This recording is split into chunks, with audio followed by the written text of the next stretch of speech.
The phone buzzed at 6:42 a.m. The sun had barely risen, its weak light spilling through half-closed blinds, painting fractured lines across my sleepless face. My throat was dry, my eyes felt heavy, but my pulse quickened when I saw her name. Don't be mad. I'll explain everything later.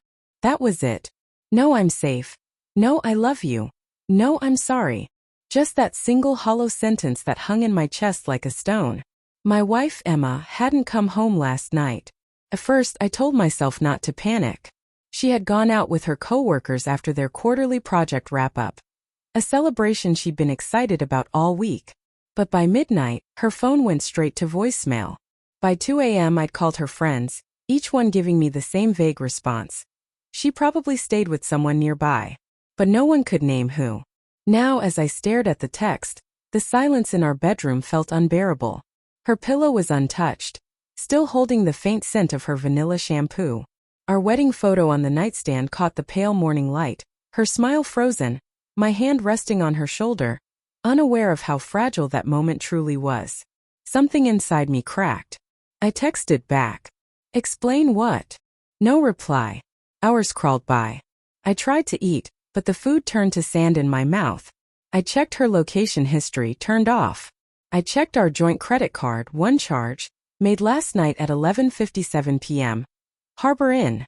I didn't need Google Maps to know what that place was. It was a small hotel near the edge of town, overlooking the river.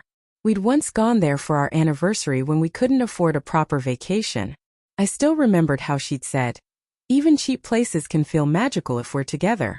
I drove there anyway, the steering wheel slick under my palms. Every traffic light felt like a test of endurance. The closer I got, the heavier the air seemed to grow. The receptionist barely looked up when I entered. "Can I help you?" I slid my phone across the counter, showing her Emma's picture. She might have stayed here last night. Emma Ross. The woman typed something into the computer, her neutral expression faltering slightly before she recovered. "I'm sorry, sir. I can't share guest information." But her eyes said enough. I nodded slowly, trying not to shake. "Thanks." When I turned to leave, a cleaning cart rattled past, and a housekeeper's voice drifted behind me. "Room 214 still needs to be cleared. They just left about an hour ago." I didn't mean to look up at the numbers above the hallway doors. I didn't mean to picture my wife walking out of one of them with someone else's scent on her skin. But my mind did it anyway. Back home, the silence felt different now. It wasn't anxious, it was hollow, like something had been scraped out of me. By noon she texted again. "Can we talk tonight? Please." I stared at those words for a long time. Every part of me wanted to scream, to demand the truth right now. But instead I typed, "Come home."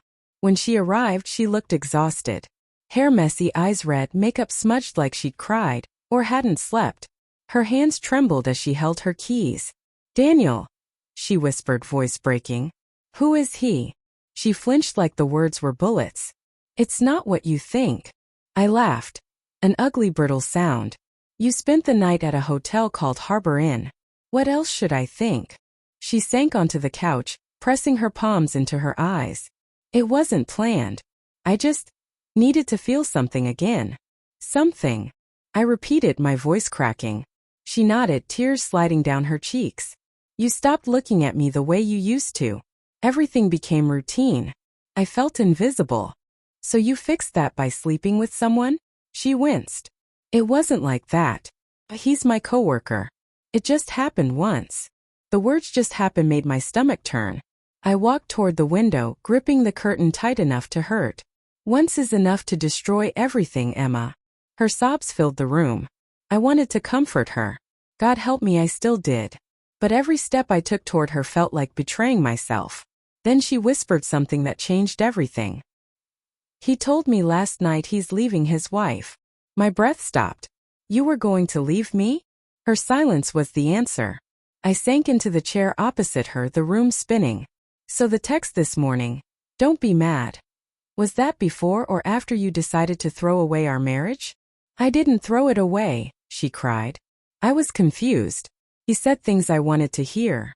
But when I saw him pack his things to go to her, I realized I couldn't do it. That's why I texted. I came back. I stared at her, searching for something real behind the tears. But all I saw was fear, the fear of being alone. That night, she slept in the guest room. I sat in the dark scrolling through our old photos. Beach trips, birthdays, lazy Sundays. Each one now tainted, yet still too beautiful to delete. At 2:17 a.m. my phone buzzed again.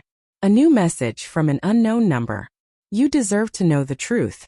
She wasn't with me last night. Attached was a photo. Blurry. Taken in the harbor and parking lot. Emma standing under a dim light, talking to a man I didn't recognize. Then climbing into a black car that wasn't his or mine. The message continued. She said she was meeting someone who could make everything go away. She lied to both of us. I stared at the image until the lines blurred. A wave of nausea hit me.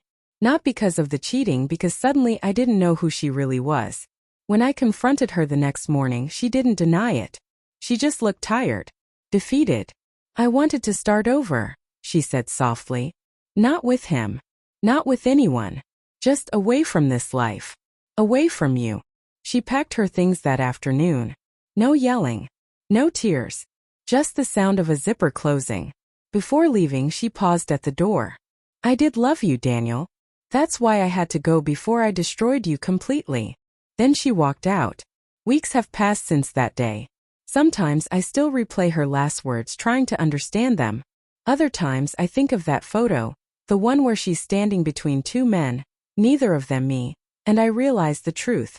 I never lost her overnight. I'd been losing her quietly for years. And the final text wasn't her confession. It was her goodbye.